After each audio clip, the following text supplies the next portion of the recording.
Hello everyone welcome back to आम computer academy. तो बर्तमान पे हमर नवेम्बर बैच रे एडमिशन ओपन हो सारी। जो भी पिला माने अक्टोबर बैच रे एडमिशन करि पार नथिले ए वर्ष बा एई मास रे नवेम्बर मास रे हमर एडमिशन करे पे चाहउचंती से मन चाहिले बर्तमान आज ही एडमिशन करई परिबे।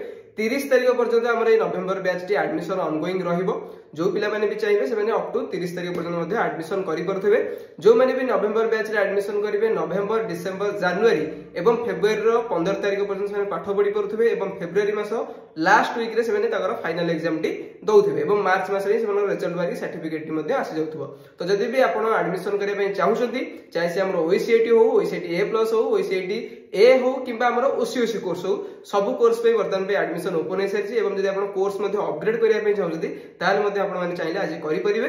तो तळे देता नंबर आज ही कांटेक्ट करंतु एवं निजर गोटे सीट टू ग्रैब करनतु। बहुत लिमिटेड सीट अछि जोडे कि बहुत जल्दी मध्ये सरि जावर चांस मध्ये अछि। तो बहुत जल्दी देखा आ गोटे इन्फॉर्मेटिव वीडियो देबे। See have a good day, bye bye, take care, best of luck.